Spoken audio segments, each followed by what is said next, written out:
Maharashtra bulletin, आपला महाराष्ट्र, आपली बातमी।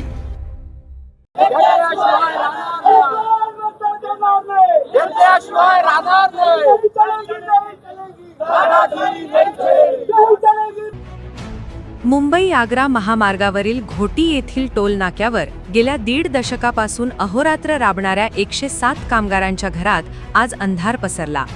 ज्या हातांनी अपघातग्रस्तांचे प्राण वाचवले, ज्यांनी महामार्ग सुरक्षित ठेवला, त्यांनाच आज कंपनीने मेलद्वारे बाहेरचा रस्ता दाखवलाय। मुंबई आग्रा महामार्गावर रुग्णवाहिका, फायर फायटिंग, पेट्रोलिंग आणि क्रेन विभागात काम करणाऱ्या 107 कामगारांना नवीन कंत्राटदार कंपनीने कामावर न येण्याचे आदेश दिले आहेत। टोल नाक्यावरील सर्व कामगार स्थानिक भूमिपुत्र असून त्यांच्यावर संपूर्ण कुटुंब अवलंबून आहे। अचानक नोकरी गेल्याने या कामगारांसमोर आता मुलांचे शिक्षण आणि औषधोपचाराचा मोठा प्रश्न उभा ठाकल्याचे एका कर्मचाऱ्याने सांगितले। नमस्कार, आम्ही सर्व घोटी आणि पडगा टोल नाका येथील अत्यावश्यक सेवेतील कर्मचारी गेले 16 ते 17 वर्षापासून विविध दायित्वावर काम करतोय। पॅरामेडिक, ॲम्ब्युलन्स, त्यानंतर रूट ऑपरेशन, मेंटेनन्स, त्यानंतर आमची क्रेन आहे, फायर फायटर आहे। या हायवेवरती आम्ही गेली 16-17 वर्ष प्रामाणिकपणे काम करतो आहोत।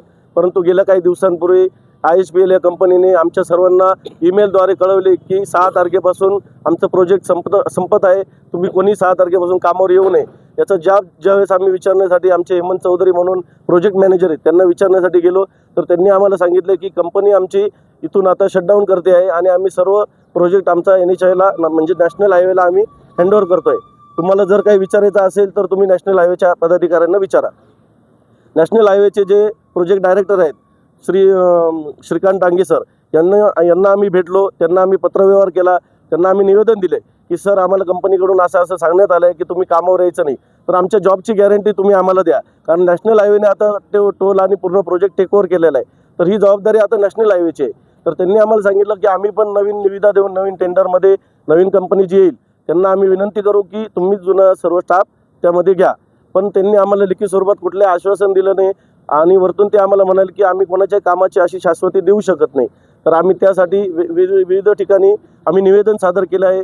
आमचे स्थानिक तालुक्याचे आमदार हिरामनजी खोसकर साहेब, जिल्ह्याचे आमचे खासदार राजाभाऊ वाजे साहेब, जिल्ह्याचे पालकमंत्री मान्य गिरीशजी महाजन साहेब आणि जिल्हाधिकारी कार्यालय, त्यानंतर तहसील कार्यालय, त्यानंतर आपलं लेबर कोर्ट, आपल्या या ठिकाणी सर्व ठिकाणी आम्ही निवेदन दिलं आहे।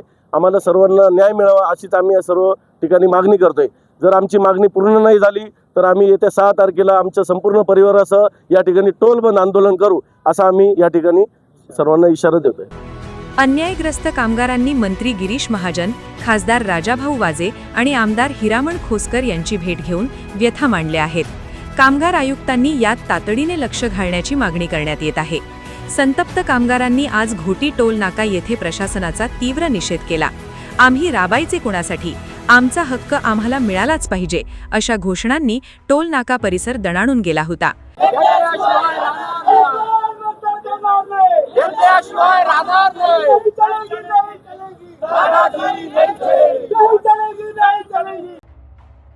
नवीन कंत्राट घेणाऱ्या कंपनीने या 107 कामगारांना त्वरित कामावर घेतले नाही तर घोटी टोल नाका येथे संपूर्ण कुटुंबासह आमरण उपोषण केले जाईल। रस्ता रोको आणि तीव्र आंदोलनाची टांगती तलवार आता महामार्ग प्रशासनावर आहे। महाराष्ट्र बुलेटिनसाठी भगीरथ आतकरी, इगतपुरी। महाराष्ट्र बुलेटिन, आपला महाराष्ट्र, आपली बातमी।